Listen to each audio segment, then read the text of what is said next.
What's up, everybody? Welcome into another edition of the Post Brent Venables Tuesday afternoon press conference here at AllSooners.com. I'm John Hoover along with Chapman and Randall Sweet. We're bringing you everything Brent Venables talked about that is relevant to this week's game. Just kidding. We're not going to do a whole hour's show here. We're just going to hit the highlights.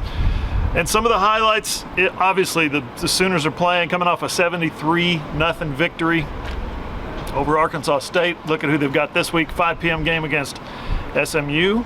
They're up to number 18 in the AP Top 25, number 17 in the coaches poll. Nobody cares if you're not in the top 5, right? So we'll skip right over that. But interesting stuff today. SMU coming off a 38-14 victory over Louisiana Tech. In their opener, Rhett Lashlee, the Rhett Lashlee era at SMU has begun.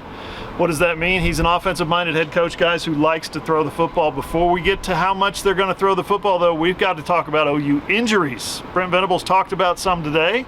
He didn't talk about all of them. We found out later that one Sooner in particular is having surgery today.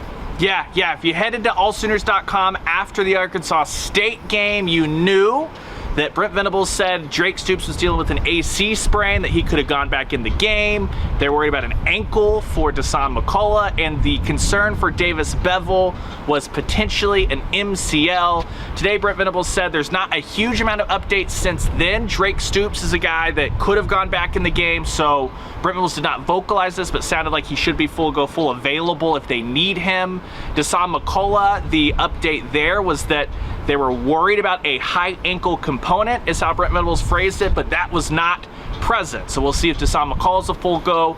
And then for Davis Beville, it was not the MCL that was spoken of, but Brent Venables said a sprain, and there is a high component to that. So a little bit of time for the third string quarterback. That surgery, DJ Graham is headed under the knife today to grab a surgery. He was in street clothes on Saturday, did not factor in to that wide receiver rotation. And then Gavin Sawchuk and R. Mason Thomas, they were held out of Saturday's contest as a precaution. They'll be fully available for the Sooners to take on SMU. Some weird injury updates. The way Brent phrased some things today at his press conference. How do you go from an MCL to an ankle sprain? We don't know. How do you go from a high ankle sprain to it wasn't that we don't know? So it'll be interesting. He's playing a little bit coy there, I think, with some of the injury reports. Yep, shouldn't have to give up too much, but yeah, that'll be something worth watching, especially defensively, Randall, as Oklahoma starts to deploy its defense against a team that can probably complete some forward passes on Saturday. Yeah, I mean, Brent Venables said it whenever I asked him today. He said SMU's going to get off the bus and they're going to throw the ball a ton. This is a team that they've got a really highly rated quarterback. Preston Stone was a 4-star recruit coming out of high school, one of the top 115 players in the country. He can sling it. He's from the Dallas area. SMU really likes what they have there, and in week 1 he showed that he is a good college quarterback. OU is going to have a lot tougher task in him than they did with JT Shroud on Saturday against Arkansas State, and that's not to mention the skill position players that SMU has. They've hit the transfer portal really hard. They've got guys like Jalen Knight and guys like LJ Johnson that Brent Venables mentioned. They've got some veteran receivers that they got out of the transfer portal. A lot of speed. Those guys can really stretch the field. That's going to mean that guys like Gentry Williams, like Peyton Bowen, some of these younger defensive backs, they're going to really be tested this week. And Brent Venables talked about Gentry. He talked about Peyton Bowen, and he said that he's really confident in what he sees from those two guys. They just need to continue to get those reps and grow. This week is going to be a really interesting test from them, especially from Gentry, who will probably get that start at the cornerback spot opposite of Woody Washington. You know, we'll see what he really does against better quarterback competition and some better receivers. The quarterback for SMU is Preston Stone. Randall mentioned him. He threw for 248, 3 touchdowns last week. Was not intercepted. Ryan, Oklahoma's going to have to generate a little more pass rush. I know we talked about max protect, and they didn't really try, and they only threw about 3 or 4 routes that were drop back passes, classic sense of drop back passes. Brent talked about that again today, and how he wasn't really perturbed about not getting a pass rush. But the fact of the matter is they're going to have to get some pressure in one way or another. Yeah, Stone's the highest rated commit in SMU history in like the internet era. But this is just his 3rd start. The good news for SMU, that offensive line, they returned the 3rd most appearances in all of college football. But as you mentioned, John, not going to be sitting in max protect the whole day.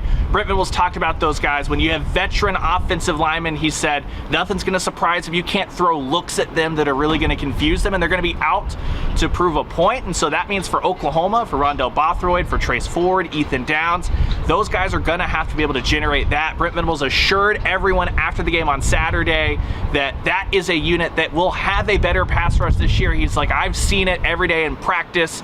They just didn't get to see it on Saturday. That's going to be a point of emphasis, as Randall said, to protect that secondary as you would anytime. Got to generate a pass rush. We'll be able to see if Oklahoma can do that against a veteran group on Saturday. We've talked a lot about SMU throwing the football. What about Oklahoma throwing the football? Last week, 2 quarterbacks combined to go 30 of 33. Jackson Arnold and Dylan Gabriel were red hot last week. Don't know if they're going to have the same success this week. SMU's roster's got a lot of players on it that were recruited by Oklahoma, that were even committed to Oklahoma at some point. Am I right? So just think about that. There's talent on this SMU roster. SMU not in the ACC yet, but they're an ACC-bound football team. They're bound for the ACC. That happened just last week. So this is a good program. Oklahoma's going to have to be on its P's and Q's when it comes to throwing the football. Yeah, and Brent Venables again talked about some of those young players like Jaden Gibson, like Cade McIntyre, like Jaquez Petaway, who last week against Arkansas State got in the game and made some really nice plays. And OU's going to need those guys to do that again this week. Like we just said, SMU's got a more explosive offense, and they might put some points on the board. So OU's going to need to counter that with those big plays from Jaden Gibson, going up and getting it on defensive backs who can't jump with a 6'6" wide receiver, or a guy like Jaquez Petaway, whether he's using his speed. Last week we saw some of those manufactured touches for him, easy across the middle drag routes, things like that. Trying to get some of those great athletes that OU has at the receiver position in space and kind of where they can win, utilize their skills and to their advantage. So if Jaden Gibson can make, we saw him make a play right here in the end zone, down below us. Another one on the 1 yard line down in near the other end zone. He can do that again this week against SMU. OU's offense should be just fine, especially with some of the veteran receivers they have, like an Andrell Anthony, or even like a Gavin Freeman, who's only been on campus for a year. Andrell Anthony might be somebody who emerges as a team leader in terms of the receiving core. I asked Dylan Gabriel last night after practice, do you have any idea yet who could possibly lead this team in receiving? And he said, no, not yet. It's way too early. So a lot of candidates for that. We're going to have coverage for you throughout the week. It's only Tuesday, you guys. We've got the Brent Venables video up at AllSooners.com. Press conference stuff, player interviews from last night, player interviews from tonight. We're going to be all over it all week here at All Sooners.